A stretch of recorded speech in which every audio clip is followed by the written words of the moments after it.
Glória e louvor, glória e louvor, glória e louvor a vós, ó Cristo. O Senhor esteja convosco. Ele está no meio de nós. Proclamação do Evangelho de Jesus Cristo, segundo Lucas. Glória a vós, Senhor. Naquele tempo, vieram algumas pessoas trazendo notícias a Jesus a respeito dos galileus que Pilatos tinha matado, misturando seu sangue com os dos sacrifícios que ofereciam. Jesus lhes respondeu: Vós pensais que estes galileus eram mais pecadores do que todos os outros galileus, por terem sofrido tal coisa? Eu vos digo que não. Mas se vós não vos converterdes, ireis morrer todos do mesmo modo. E aqueles 18 que morreram quando a torre de Siloé caiu sobre eles, pensais que eram mais culpados do que todos os outros moradores de Jerusalém? Eu vos digo que não. Mas se não vos converterdes, ireis morrer todos do mesmo modo.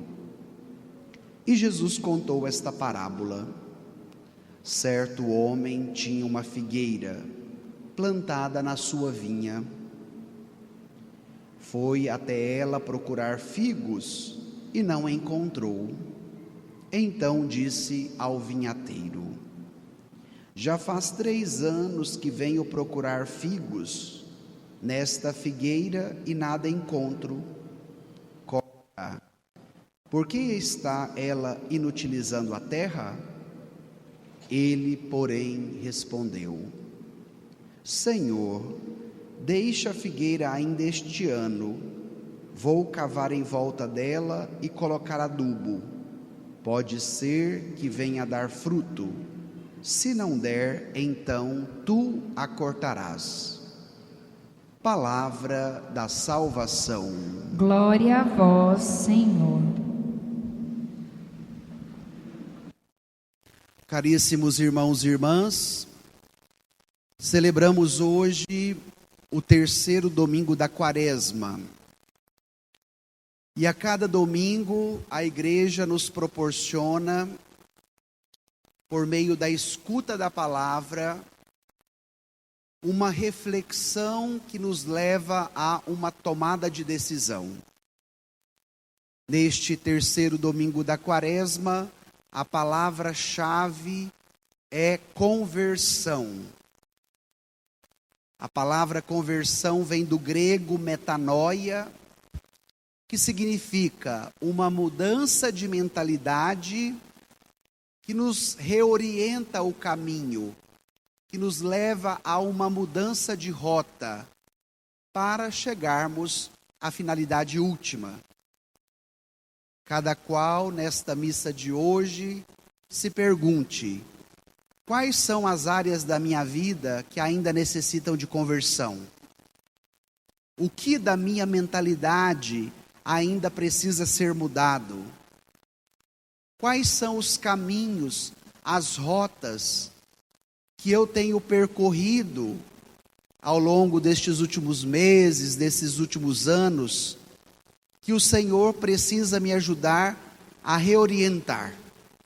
Façamos este exame de consciência e permitamos com que a força da palavra nos ajude na nossa conversão diária. O texto que nós acabamos de ouvir, que está no capítulo 13, versículos de 1 a 9 do Evangelho segundo Lucas, pode ser dividido em 2 partes. A primeira parte nos é apresentada 2 tragédias. E a segunda parte, Jesus conta-nos uma parábola chamada a parábola da figueira estéril. Estas duas declarações primeiras, elas são utilizadas para que nós tiremos dela uma lição. E eu quero já ajudá-los na compreensão do Evangelho, apresentando qual era a visão que o povo judeu tinha da época sobre as tragédias. Daqui a pouco nós vamos voltar ao texto e tomaremos cada uma destas duas tragédias que nos são apresentadas. A visão dos judeus era, em primeiro lugar, que quem passava por uma tragédia enfrentava aquele acontecimento doloroso porque merecia. Porque de repente cometeu algum pecado grave e diante do pecado cometido, Deus é capaz de vingar, Deus é capaz de castigar. Esta era a visão na relação com quem sofria a tragédia.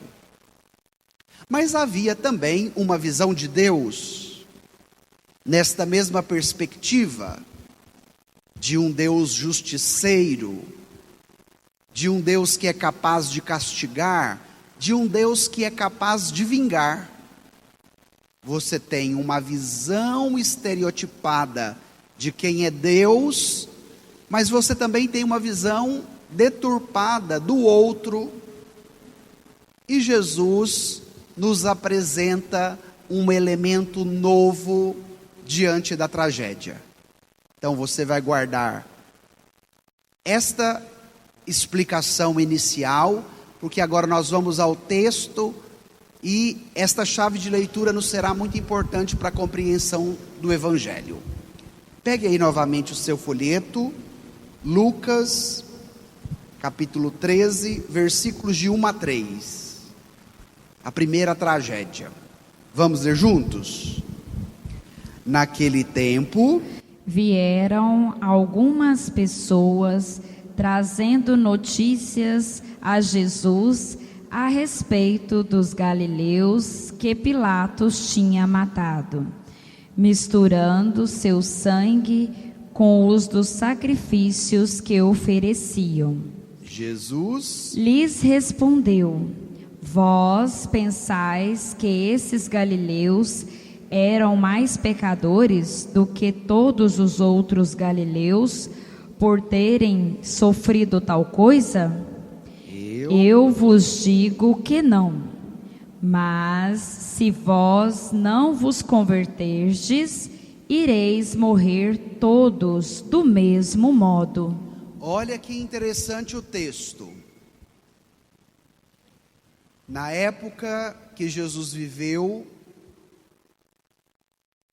a força política que dominava todo Israel era o Império Romano.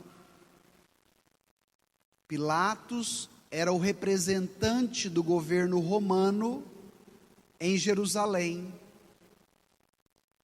E uma das características do governo de Pilatos era a sua crueldade.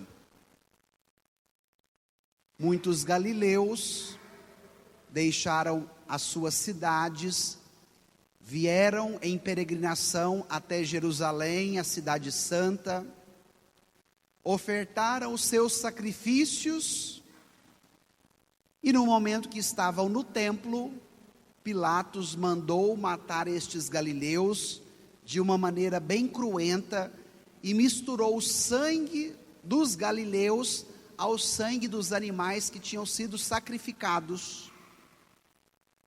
Eles vão apresentar esta tragédia para Jesus. O texto é bem claro. Naquele tempo vieram algumas pessoas trazendo notícias a Jesus. Você hoje, como cristão, qual é a sua sensibilidade ao olhar e ao lidar com as tragédias? Na sua relação com Jesus, como que você leva a Ele as notícias do que está acontecendo. E eles falam deste modo a Jesus, porque, como eu acabei de explicar, a visão que o judaísmo tinha da tragédia era de um Deus que castigava, e era ao mesmo tempo das pessoas que mereciam aquele castigo. Esta era uma visão reducionista. Esta era uma visão simplista. E sabe por que os judeus compreendiam as tragédias deste modo? Porque eles acreditavam que se eles foram poupados da tragédia, da dor, do sofrimento, da morte, eles são considerados justos. O outro que morreu na tragédia merecia morrer porque era pecador. Se eu não morri, Deus me poupou. E por que Deus me poupou? Porque eu sou justo, porque eu sou bom. Esta era a visão da época. E vem Jesus agora, dando uma sacudida nos seus interlocutores. A resposta de Jesus é bem enfática. Vós pensais que estes galileus eram mais pecadores do que todos os outros galileus? Eu vos digo que não.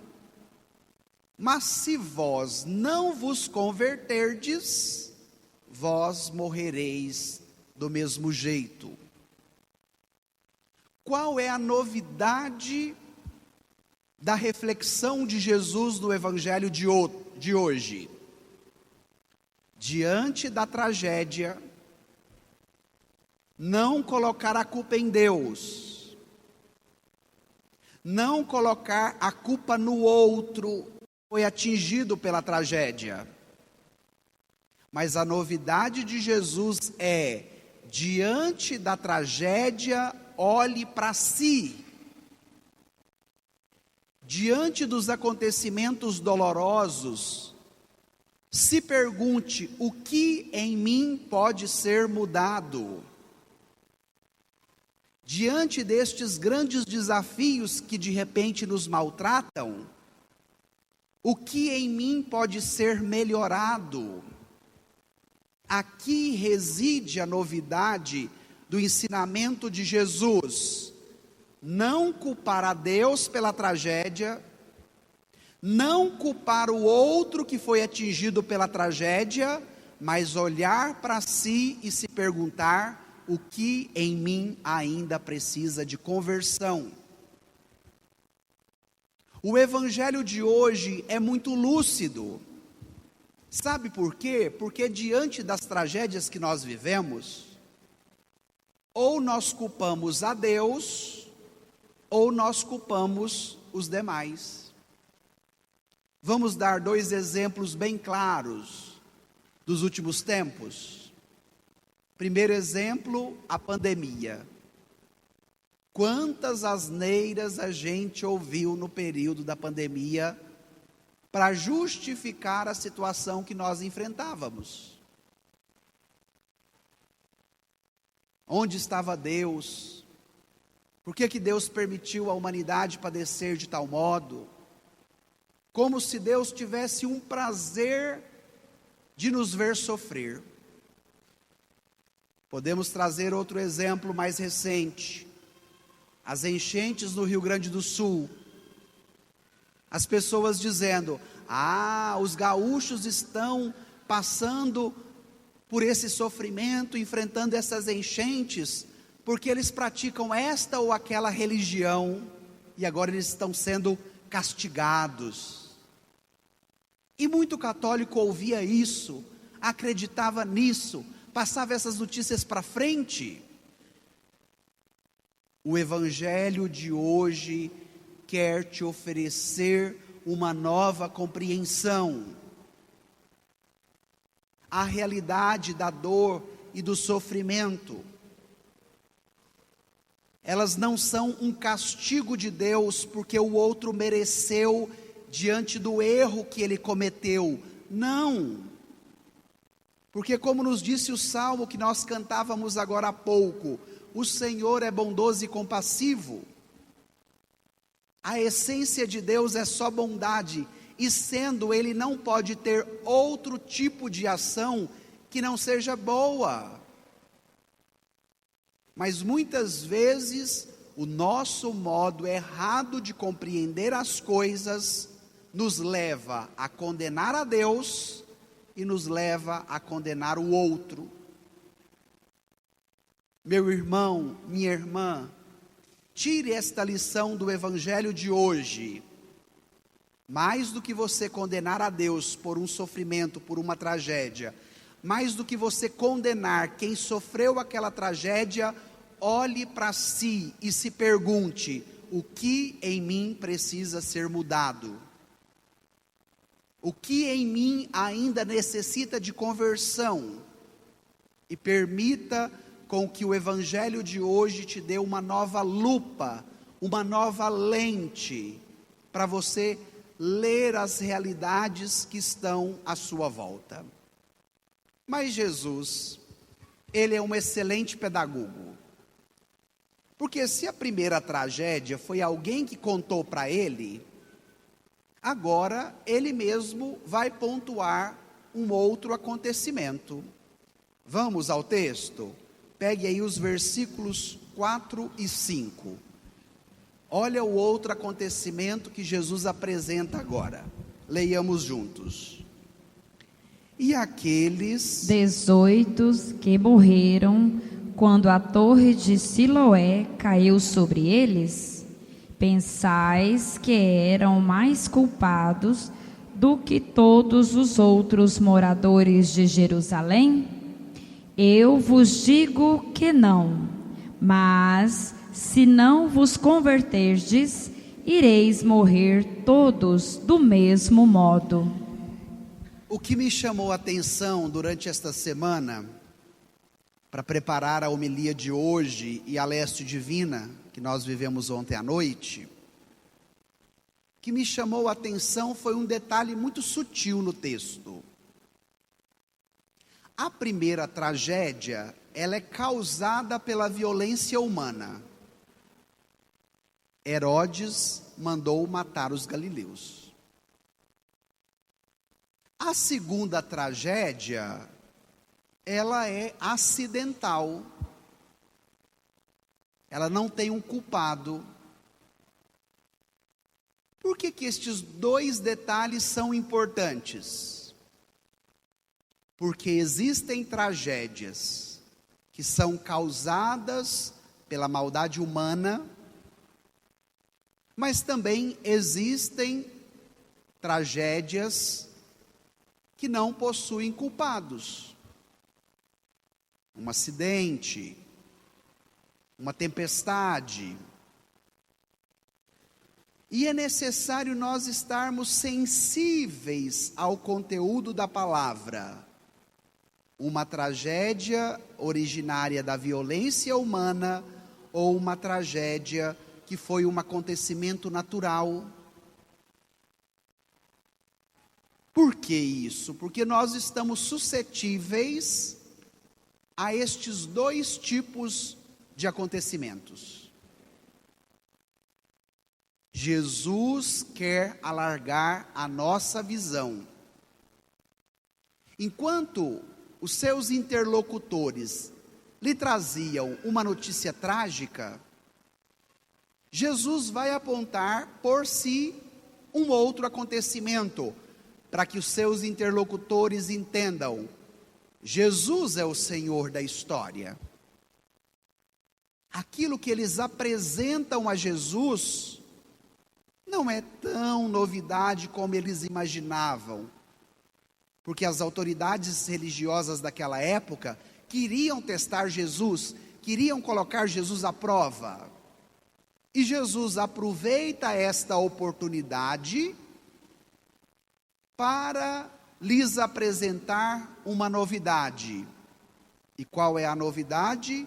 Portanto, eu vos digo, se não vos converterdes, ireis morrer todos do mesmo modo.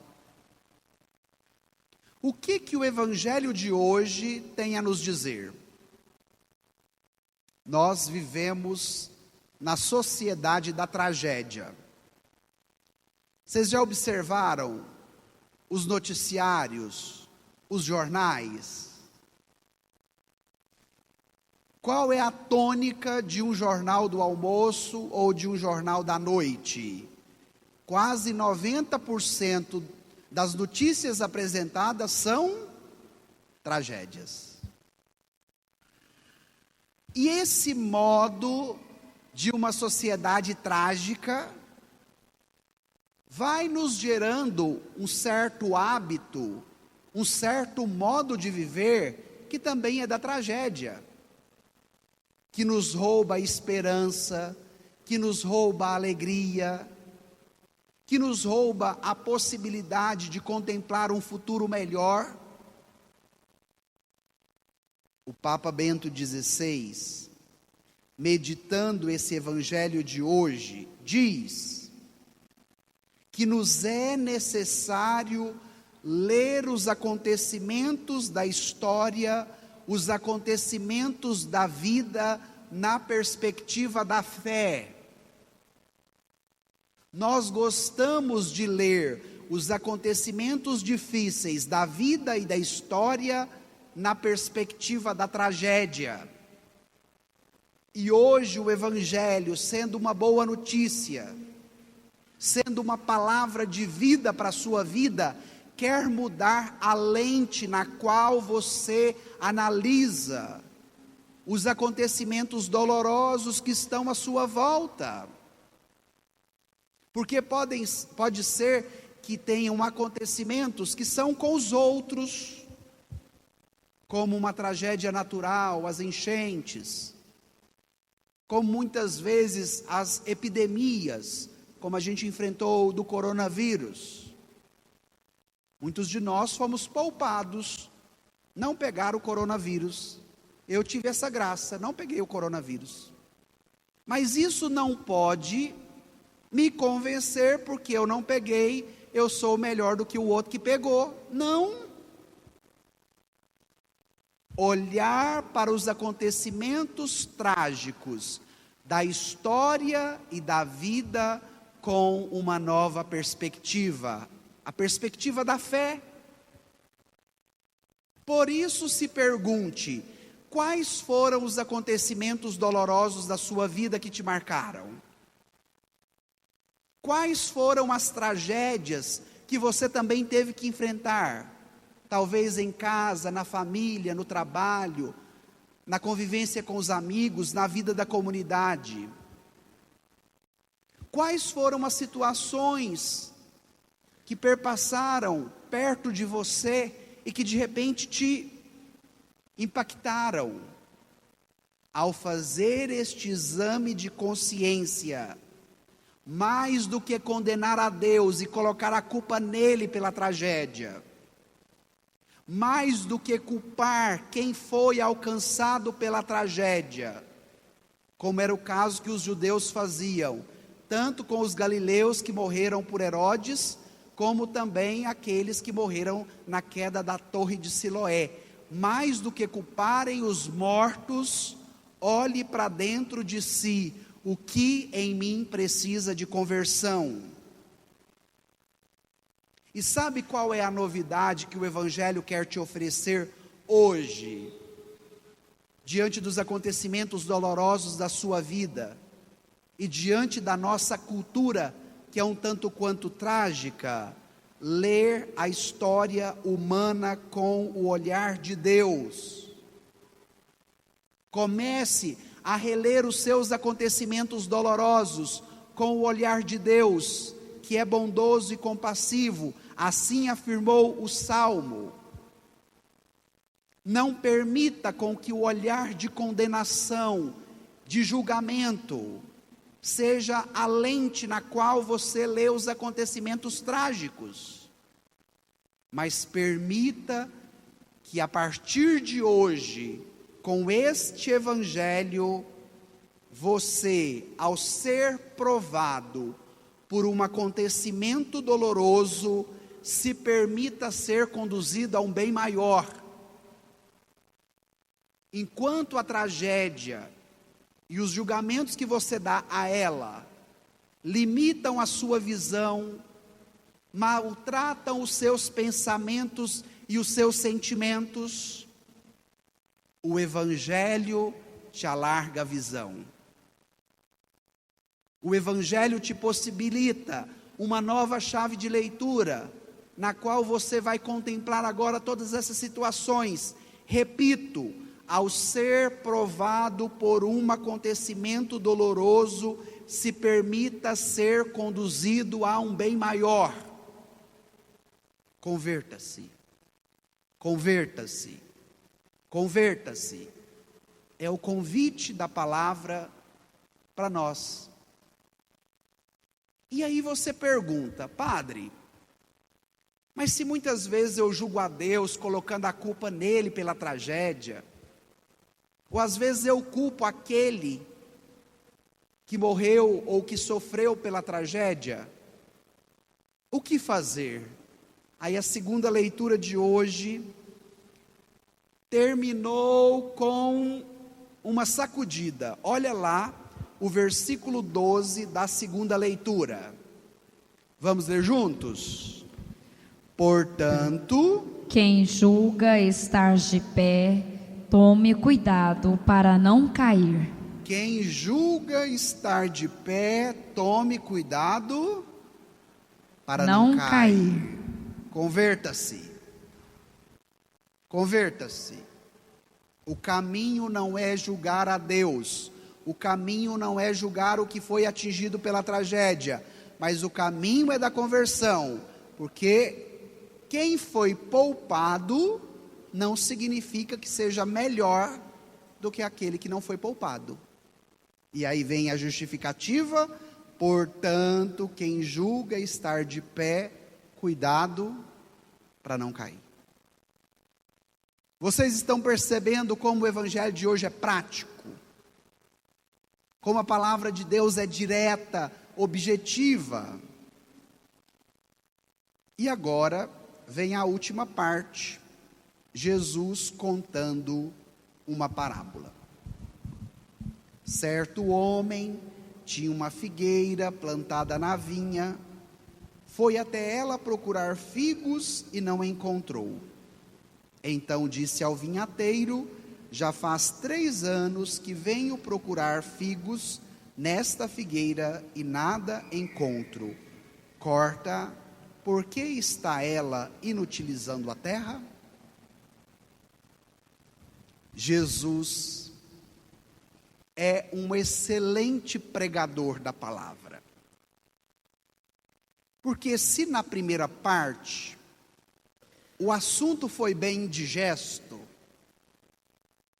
diante da condenação que os judeus davam a Deus e aos que sofriam algum tipo de mal, Jesus agora conta uma parábola, que é uma história ilustrativa, que chama a atenção dos ouvintes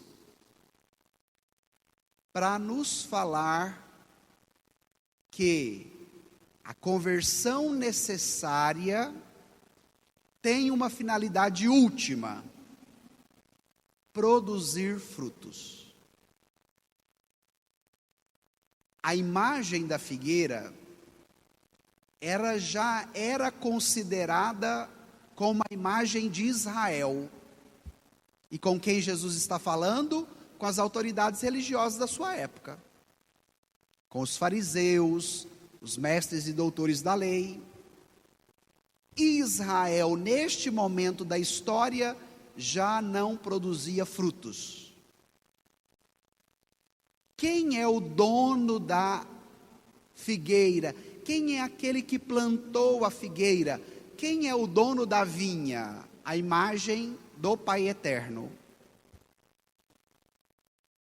Ele plantou a sua vinha, ele plantou a sua figueira e lhe deu as condições básicas para produzir o que lhe pertencia. Então, uma figueira produz que tipo de fruto? Figo. Vocês já comeram um docinho de figo? Não é gostoso? Ainda mais quando você abre ele e coloca um doce de leite lá dentro. Fica mais gostoso ainda, não é? Então, a figueira, ela tem como finalidade produzir que tipo de fruto? O figo. Então, quando o Pai Eterno olha para aquilo que Ele plantou, para aquilo que Ele criou, Ele não espera o que não é possível.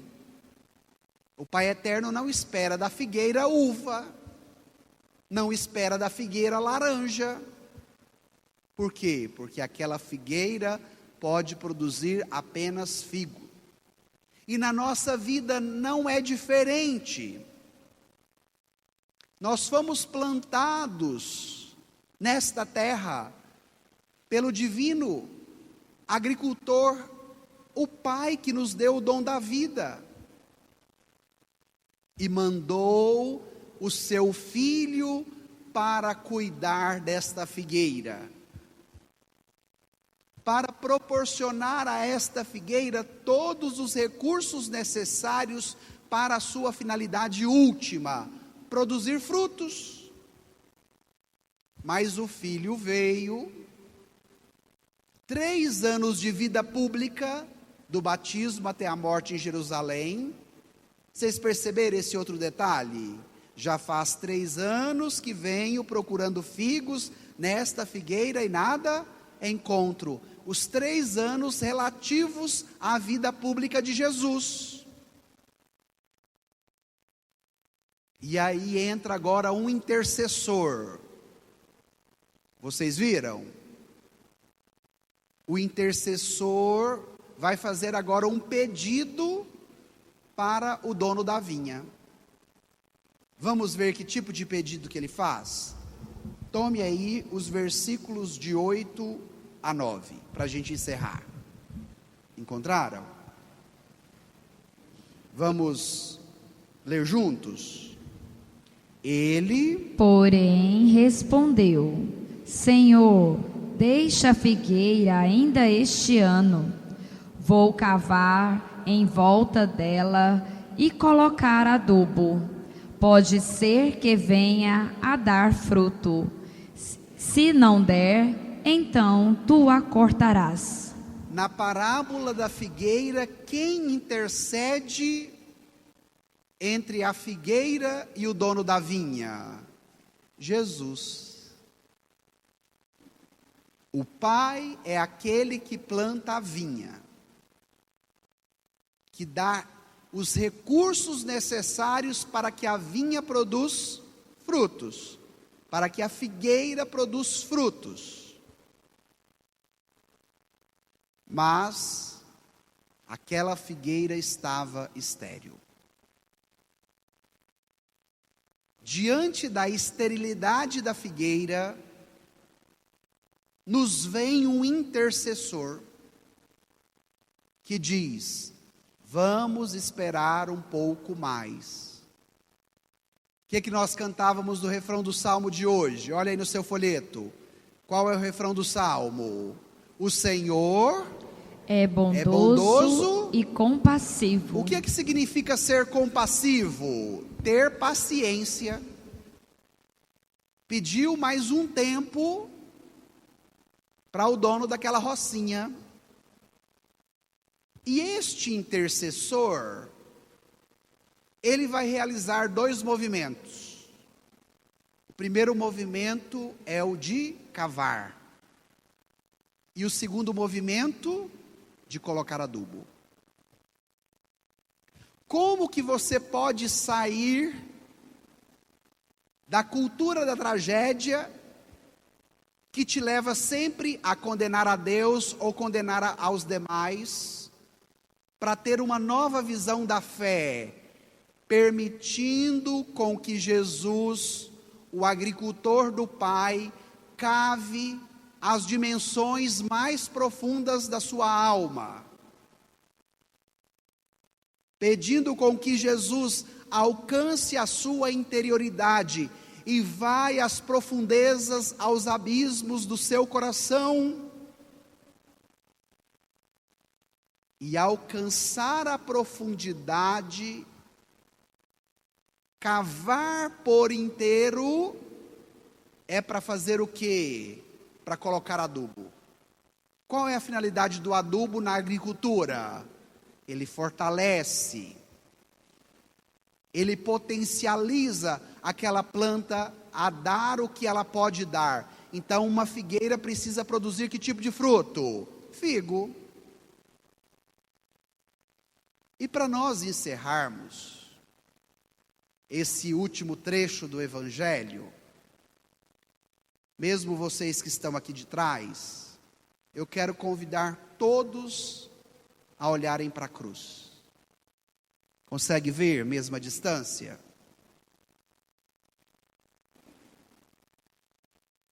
Qual é a enxada que Jesus cava, que Jesus utiliza para fazer o buraco? A cruz. A metáfora da parábola é para dizer que a ferramenta que o divino agricultor utiliza para cavar o coração humano se dá de maneira evidente na cruz. E qual é o adubo que Jesus, o divino agricultor do Pai, aduba cada vida humana? Com o seu sangue derramado na cruz. É Quaresma. Para que nós cheguemos às alegrias pascais, para que nós experimentemos a luz resplandecente da ressurreição de Jesus, Evangelho do domingo passado da transfiguração, é preciso ser cavado pela sua cruz. É preciso ser adubado pelo seu sangue derramado na cruz.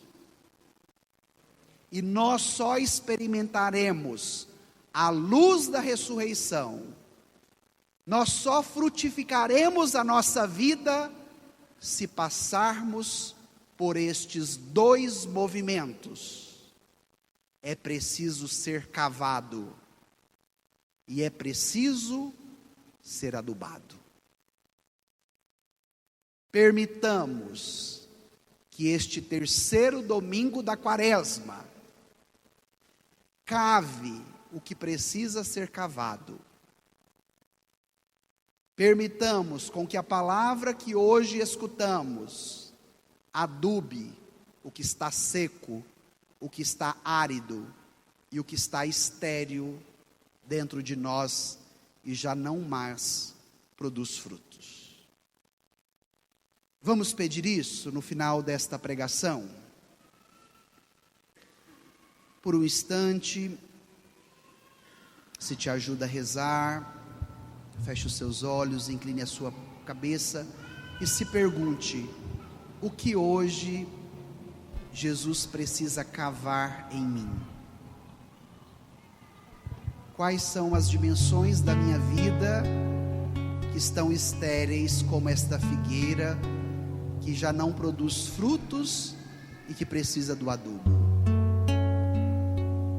Vai pedindo a graça da conversão nesta Quaresma, de já não mais julgar a Deus pela tragédia, de não mais julgar o outro pela tragédia,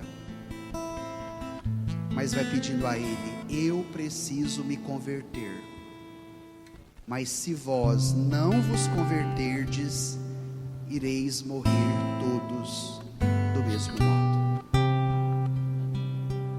Peça esta graça da conversão do coração. E só é possível converter-se se você se deixar ser cavado e adubado. E assim produzirá muitos frutos.